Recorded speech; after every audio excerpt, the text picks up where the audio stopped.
జగన్మోహన్ రెడ్డిపై మంత్రులు కింజరపు అచ్చెన్నాయుడు ఆగ్రహం వ్యక్తం చేశారు. ఈ సందర్భంగా ఏపీ సచివాలయ మీడియా సమావేశంలో మాట్లాడారు. మంత్రి అచ్చెన్నాయుడు రాయలసీమకు ద్రోహం చేసిందే జగన్ అని ధ్వజమెత్తారు.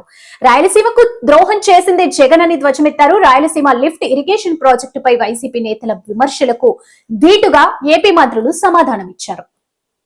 రాజకీయంగా నేను స్వార్థం గురించి నేను ఏదైనా మాట్లాడచ్చు. మీరందరూ ఇక్కడ ఉన్నవాళ్ళే కదా. ఆ రోజు నేను సెక్రటరీకి రాలేదు, కానీ అప్పుడు గవర్నమెంట్ ఆఫ్ వైసీపీ ఉన్నప్పుడు మీరు అందరూ ఎక్కడ ఉన్నవాళ్ళు కదా.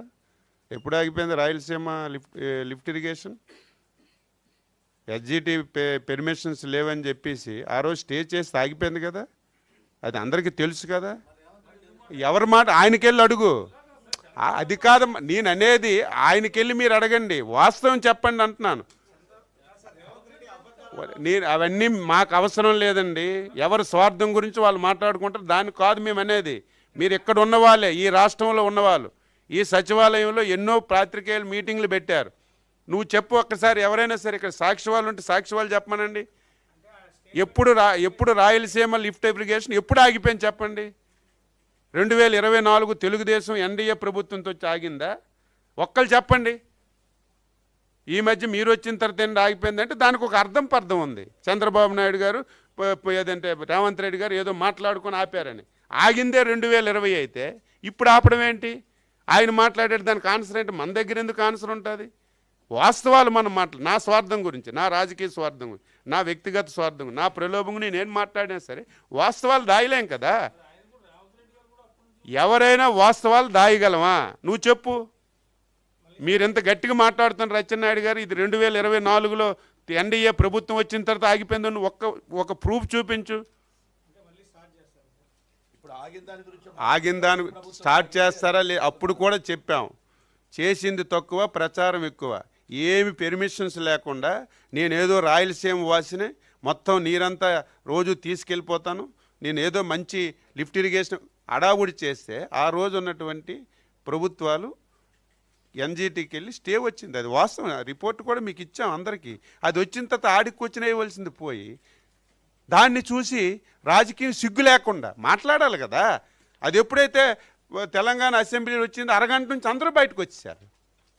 ఇదేదో చంద్రబాబు నాయుడు రాయలసీమకు అన్యాయం చేశాడు, రాయలసీమ వాసి ఈ ప్రాజెక్ట్ ఆపేశాడని వాళ్ళు చెప్పడం, మీరు రాయడం, ఒక క్వశ్చన్ వేయాలి కదా మీరు.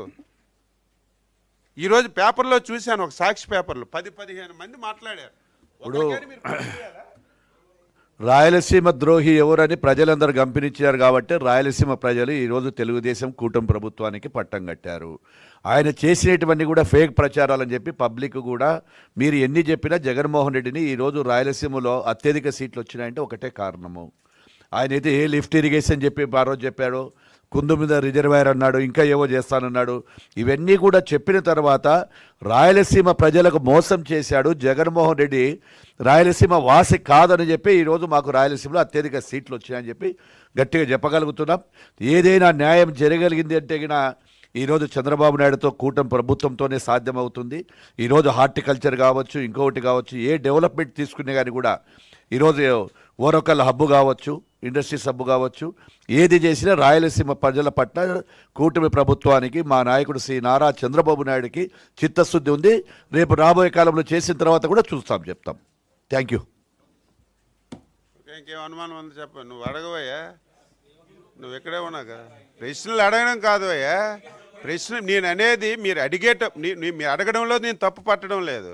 నేను అనేది ఈరోజు పేపర్ చూస్తే 50 మంది చంద్రబాబు నాయుడు గారు ద్రోహి, చంద్రబాబు నాయుడు గారి వల్ల ఆగిపోయిందని మాట్లాడితే మీరు ఎవరైనా క్వశ్చన్ చేయాలి కదా. ఎప్పుడు ఆగింది అది? పిలవడం కాదు అయ్యా, రాసియడం ఏంటది? రాసియడం ఏంటది? కనీసం వాస్తవం ఉండకపోతే మీకు కూడా క్రెడిబిలిటీ ఉండాలి కదా. ఎప్పుడు ఆగింది? మీరు అందరూ ఇక్కడ ఉన్నవాళ్ళే కదా, కొత్తగా వచ్చేవాళ్ళ వివరణ కాదు అది. చిన్న పిల్లవాడికి తెలుసు అది. ఇరిగేషన్ మీద నాలెడ్జ్ ఉన్న ప్రతి ఒక్కడికి తెలుసు. ఆ రోజు ఎవరైతే మంద మార్బిల్లంతో ఉన్న ప్రతి